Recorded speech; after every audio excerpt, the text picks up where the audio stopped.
respect bilang katrabaho namin sa gobyerno. Pero napapansin po namin yung ibang mga sagot ninyo na batay sa dokumento o batay sa common sense, whether kaugnay ng pagiging representative nyo sa Hongsheng na nandun sa dokumento ng munisipyo ninyo bago kayo mayor, or yung fact na alam niyo yung detalye nung hog racing business nyo dati, pero hindi nyo masabi yung sabing kaperahan dito sa Baofu na higit na napakalaking pera, or other matters na mukhang hindi accurate or hindi makatotohanan ng pagkasagot. Po doon sa Hongsheng, siya po yung lumapit po at bilang incorporator po ng Baofu, tinulungan ko lang po sila na makilala po ng previous administration po. Si Chun Chan, Opo. wala dito sa incorporation ng papers ng Hongsheng eh. So never nyo nakausap si Telma Laranan? Never po. Okay, kasi nung chinek namin sa Google Earth at nag-check kami rin ng itsura ng bahay niya, and this is subject for validation, Madam Chair. Pakilabas nga yung picture ng bahay ni Telma.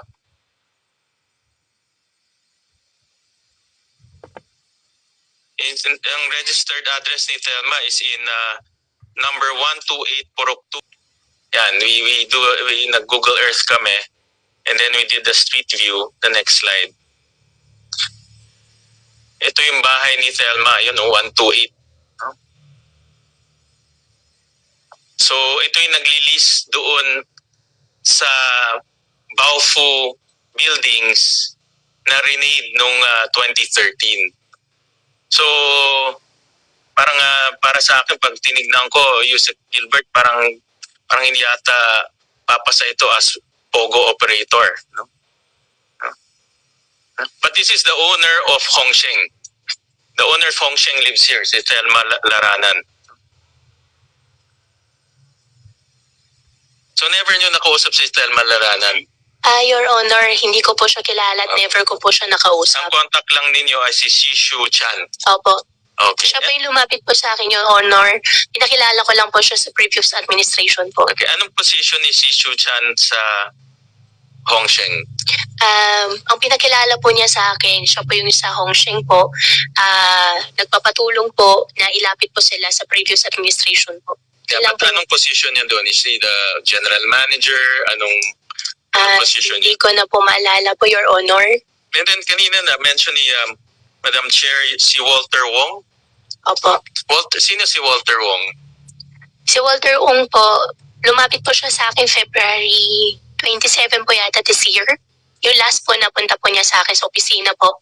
May pinapareceive po siya isang statement po na sinasabi po niya na wala po nangyayaring torture at hindi po totoo yung mga allegations. He's connected to Zuyan. Opo. He's connected to Zuyan. He's a general manager. Opo, he's the general manager. Kanina, Madam Chair, interestingly, yung pinakita niyong PLDT, yun yung flash.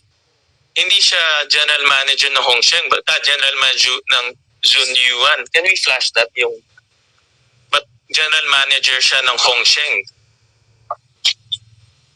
So, si Walter Wong, is he working for both companies? Your Honor, hindi ko po alam at dahil po hindi po ako involved po sa Pogo kaya hindi ko po talaga alam po, Your Honor. Kasi dito ang representation niya is Hongsheng eh. Your So Honor, he's representing Zunyuan, and in the papers, Hongsheng rin ang kanyang representation. Babalik tayo. Opo. Yan. Your Honor, hindi po ako involved po sa Pogo kaya hindi ko po din talaga po alam, Your Honor. Alright. But this person, Madam Chair, puts them, itong taong to, is the connection between Hongsheng and Zunyuan because of this document. So, Madam Chair, that's for all for now, and I'll just continue my questions as we go along. Thank you, Sen. Sherwin. I have one more follow-up question kay Mayor. Pero, ma'am, napapansin nyo naman na kami po ni Sen. Sherwin, the chair, are treating you with all due respect bilang katrabaho namin sa gobyerno. Pero napapansin po namin yung ibang mga sagot ninyo na batay sa dokumento o batay sa common sense, whether kaugnay ng pagiging representative nyo sa Hongsheng na nandun sa dokumento ng munisipyo ninyo bago kayo mayor, or yung fact na alam niyo yung detalye nung hog racing business nyo dati, pero hindi nyo masabi yung usaping kaperahan dito sa Baofu na higit na napakalaking pera or other matters na mukhang hindi accurate or hindi makatotohanan ng pagkasagot. So I would really request the good mayor, hindi lang dahil pare-pareho tayong nagtatrabaho sa gobyerno and usually we show each other mutual respect, pero dahil din nanumpa kayo kanina na you will tell the truth in this hearing, to please be more candid with the committee. Dahil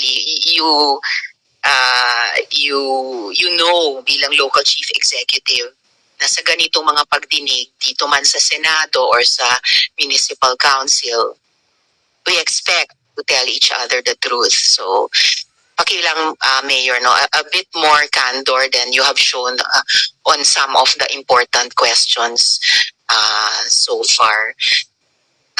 Kasi yung sinabi ni Sen. Sherwin kanina na ayaw natin na sino man ay, again, sabi niya kanina, excuse the term, ginagago ang sino man, most of all tayo po dapat ay nagsasabi ng totoo sa isa't isa. So, last couple of follow-up questions, Mayor. So, una, I need to ask, sa birth certificate po ninyo, yun pa, yung mga tanong kanina sa mga tao, sa birth certificate po ninyo, dalawa ang kapatid nyo at pangalawa kayo, middle child kayo. Tama po? Your mic, ma'am. Your Honor, ang alam ko po lang po ako sa nanay ko po. Okay, pero pag panghawakan ko pa rin yung kopya namin ng birth certificate ninyo, di umano doon sa birth certificate, dalawa ang kapatid nyo at pangalawa kayo, ano po yung pangalan ng mga kapatid nyo? Your Honor, ako lang po mag-isa po sa nanay ko po. Meron ba kayong mga kapatid o half-siblings sa ama ninyo? Sa ama po na half-siblings po, meron po. So ano pong mga pangalan ng mga half-siblings ninyo sa inyong ama? Chinese po sila. Anong mga pangalan po nila? God Xianglong. At ano pa yung isang pangalan? Your Honor, yan po. Isang pangalan lang po yun. Opo, Your Honor, yan lang po. And then yung isa pang pangalan ay? God Xianglong. So isang pangalan lang. So ano yung pangalawa? Dun sa dalawang half-siblings nyo sa ama nyo? Ang alam ko po, Your Honor, isa lang po siya. Isa lang. Opo, Your Honor. Babae po ba o lalaki? Lalaki po, Your Honor. Siya ba si Seymen Go? Hindi po, Your Honor. O bagamat babae ito, siya ba si Sheila Go? Hindi po, Your Honor. So nasaan na po yung half-sibling nyong iyon sa ama ninyo? May sariling family na po, Your Honor. Andito ba sila sa Pilipinas? Your Honor, sa ngayon po, wala po. Nasaan po sila? Ang alam ko po, nasa China po. Sa China. Alright, Mayor. Yung ama po ba ninyo ay Chino rin? Ang alam ko po sa tatay ko po ay half Chinese, half Filipino po. Half Chinese, half Filipino. Okay po. Ngayon, ma'am, may ito-flash po akong helicopter, RP-C1902, na kulay metallic gray. Sa inyo po ba ito? Metallic gray po, hindi po. So may chopper kayong ibang kulay. Your Honor, opo, pero naibenta ko na po. Anong kulay nung chopper ninyo? Your Honor, black po. Black. Kanino po ibinenta? Binenta ko na po sa isang British po na company po. Anong pangalan po ng British company? Your Honor, kunin ko lang po yung exact name po, ipaprovide ko po. Alright. Opo. So, intayin po namin yon during this hearing. Actually, now that I look at it, metallic gray ba to or black ba to? Baka ito naman yung chopper nyo na ibinenta nyo sa British company. Mukhang metallic, mukhang itim na mukhang may pink stripes. Stripe? Opo. Ito po ba ang chopper nyo?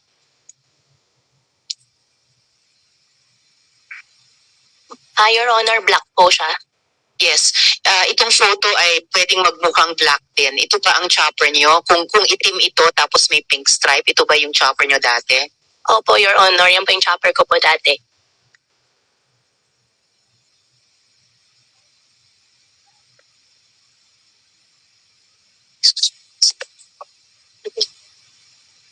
Akala ko po, sabi nyo kanina, lalo na ngayon, post-COVID, mababa ang kita sa hog racing kasi unstable, fluctuating ang prices dahil sa African swine flu. Pero nakabili kayo noon ng chopper? Opo, Your Honor, before pandemic po. So, anong taon nyo ibinili yung dati nyong chopper? Kung maalala ko po, Your Honor, bago po 2018 po. So, mga 2017. Baka mga 2018, 2019 po. To-double check ko po sa record ko po dati po, Your Ay, Honor. salamat. At kailan nyo binenta sa British company? Recently lang po. Anong taon po? This year po. 2024? Opo. Alright, salamat. So, dako naman po tayo sa mga tanong para sa PAGCOR. Yes, of course, Sen. Sherwin. Madam Chair, just a quick interjection with your permission again. Just want to ask si Mayor Alice, may negosyo kayo sa Valenzuela? Dati po, nung kabataan ko po, meron po yung magulang ko po sa Valenzuela po. Okay. And then I saw in one of the incorporation papers, we'll just flash it, yung the same personalities na na-mention ni Madam Chair, sila Ali, si Alice, si Tosimen, Sheila, Jan Jongguo, Lin Wenyi. They're all, meron silang residents sa Valenzuela, is that correct?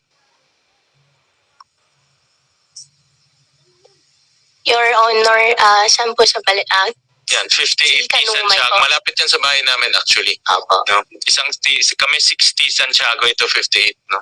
Sa bungad kami ito sa dulo. Opo. So, same street kami. No? Same street. So, did you reside? Tumira ka ba sa Valenzuela? Tumira po ako parang, kung di po ako magkakamali, 1 taon po. Okay, dito sa address na ito. 52, Chika nung may, 58, opo. 58. And then, itong negosyo is QJJ Embroidery Center Incorporated. Opo. So, you were also in embroidery? Yung magulang po. Yung magulang mo sa Opo. embroidery. Okay. But interestingly, nung pina-check ko ito sa aming business permit section, walang ganyan na company in Valenzuela now and in the past. Your Honor, ngayon po wala na po. Before po, hindi ko rin po alam kasi bata pa lang po ako nun. Okay. Opo, Okay. pasensya na po. Okay. And then, nung pina-check ko itong 58 T. Santiago, itong address is exactly the same address kung saan isa sa mga kaibigan namin nakatira doon. So, kilala ko, in other words, kilala ko yung may-ari nito, yung Baile family. Opo. No? So, were you leasing with them? Ano bang relationship niyo with them? Your Honor, hindi ko na po alam kasi bata pa lang po ako. How old were you nung tumira ka doon? More or less? Teenage life po. Mga teenage, within what age to what age? Hindi ko na po masyado maalala po, Your Honor. Okay, teenage. But do you know this family, yung Baile family? Do you know them? Ano pong family po, Your Honor? Ang last name nila Baile. Baile, B-A-Y-L-E. Hindi ko po Hindi nyo maalala alam. po. Oo, hindi kayo umuupa doon sa kanila or... Hindi ko na po maalala po, Your Honor. Okay, sige. Opo. Alright, thank you. Thank you, Madam Chair. Salamat, Sen. Sherwin. Kung maaari ko ring mag-follow-up question dun sa document na yon, pwedeng ipakita ulit yung dokumento ng embroidery company.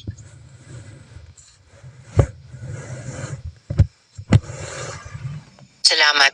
Ayan, Mayor. Di tulad sa pinakita ko po kaninang GIS na nandun sina si Seymen Go at Sheila Go na may middle initial na L. Dito, Leal. Pareho nung sa inyo. So, kayo dito, Alice Leal Go, sila Seymen Leal Go, at Sheila Leal Go. Eksaktong parehong pangalan at parehong ang address. So, sino po silang dalawa batay sa dokumentong ito? Opo, Your Honor, hindi ko po alam po. Just saying, Mayor, mukhang hindi nyo po pinagbibigyan yung hiling ng chair kanina. Sino naman yung Jan Zhongguo? Siya ba yung binanggit niyo kaninang sabi nyo nag-iisang kapatid nyo, half-sibling sa ama? Hindi po. Sino po siya? Yan po yung Chinese name po ng tatay ko po. Sila yon. Sila yung ama nyo. Si Jan Zhongguo. Opo. Ano ulit yung Filipino name nila nandito sa notes ko? Ano po yung Filipino name ng ama nyo? Angelito Go po. Angelito. Okay. So,